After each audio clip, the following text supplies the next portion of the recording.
Hello friends, welcome to my YouTube channel Learning Market.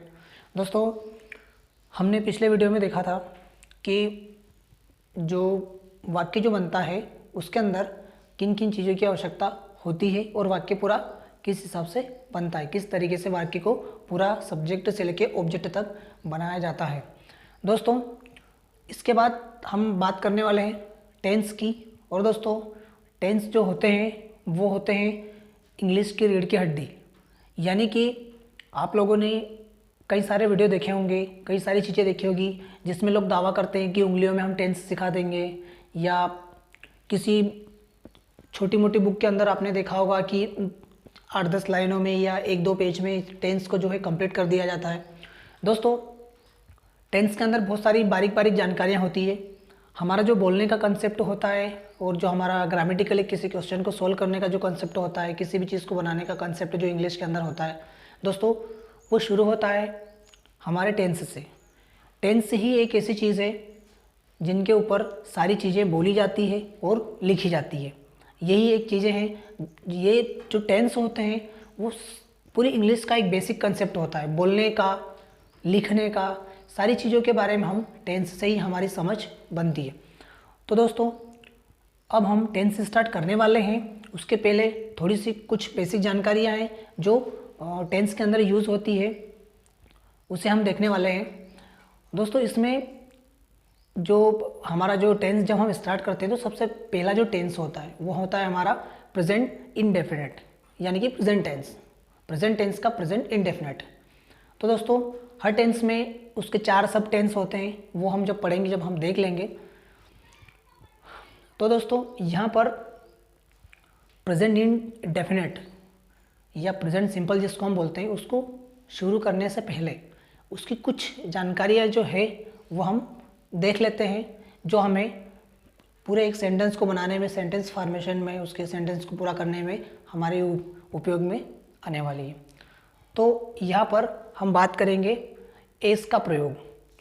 दोस्तों, देखकर थोड़ा अजीब लग सकता है कि ये एस का प्रयोग हम एस एक लेटर है, एक अल्फ़ाबेट का एक जो लेटर है, हम इसका उपयोग कैसे करेंगे। तो दोस्तों, एस जो है वो प्रेजेंट इंडेफिनिट टेंस के अंदर किसी सेंटेंस को कंप्लीट करने में, उसको बनाने में हमारे काम में आता है। इसमें 3 चीज़ें होती है, एस, ई एस और आई ई एस। तो दोस्तों, सबसे पहले हम बात करने वाले हैं एस के प्रयोग की।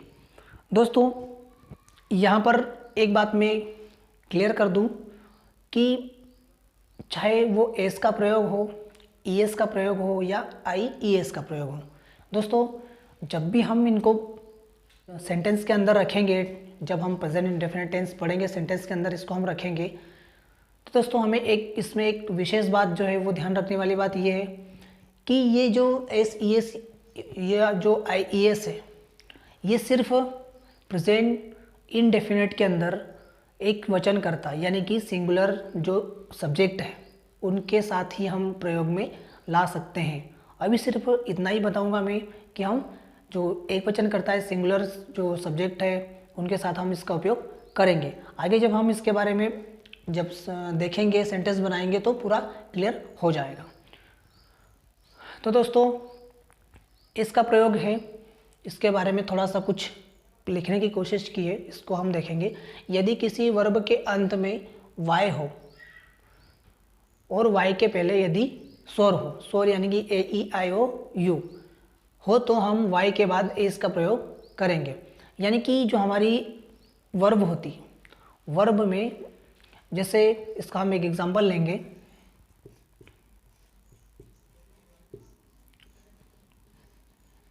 प्ले। प्ले यानी कि खेलना। He is playing football, he is playing cricket. तो जो प्ले होता है एक वर्ब है, जो प्ले है एक वर्ब है। इसमें हम देख रहे हैं कि ये पूरा एक वर्ब है, वर्ब के अंत में जो है वो वाय आया है। तो ये हमारे इस एस के प्रयोग को सेटिस्फाई करता है कि यदि किसी वर्ब के अंत में वाय हो और वाय के पहले जो है वो कोई वोवेल हो, स्वर हो, तो हम वाय के बाद में लगा देंगे एस। जब हम प्रेजेंट इंडेफिनिट टेंस के अंदर वाक्य बनाएंगे और अगर सब्जेक्ट हमारा एक वचन रहा, जो हमारा सब्जेक्ट सिंगुलर रहा, तो हम जब सेंटेंस बनाएंगे तो यहाँ पर हम एस का प्रयोग करेंगे। दोस्तों, तो जो प्ले है वो प्लेज हो जाएगा। इसका एक एग्जाम्पल देना चाहूँगा मैं।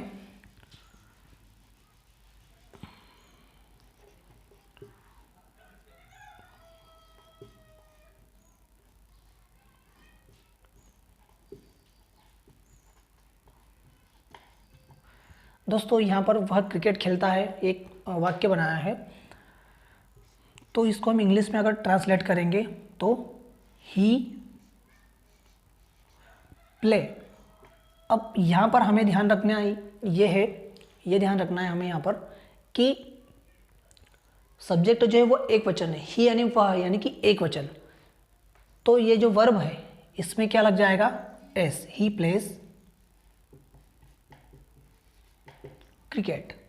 तो इस टाइप से जब हम टेंस पढ़ेंगे, प्रेजेंट इंडेफिनिट टेंस पढ़ेंगे, उसके अंदर बहुत सारे हम वाक्य बनाने वाले हैं, तो हमें ये सब सारी चीज़ें क्लियर हो जाएगी। तो हमें इसको बस बेसिक में इतना ही ध्यान रखना है कि यदि हम ग्रामेटिकली अगर कोई वाक्य बना रहे हैं तो अगर किसी वर्ब के अंत में अगर वाई आए और वाई के पहले अगर स्वर आ जाए, ए ई आई ओ यू, कोई सी भी एक चीज़ आ जाए, तो हम वाई के बाद में सीधा एस लगा देंगे। किस कंडीशन में, जब हमारा जो सब्जेक्ट है वो एक वचन हो।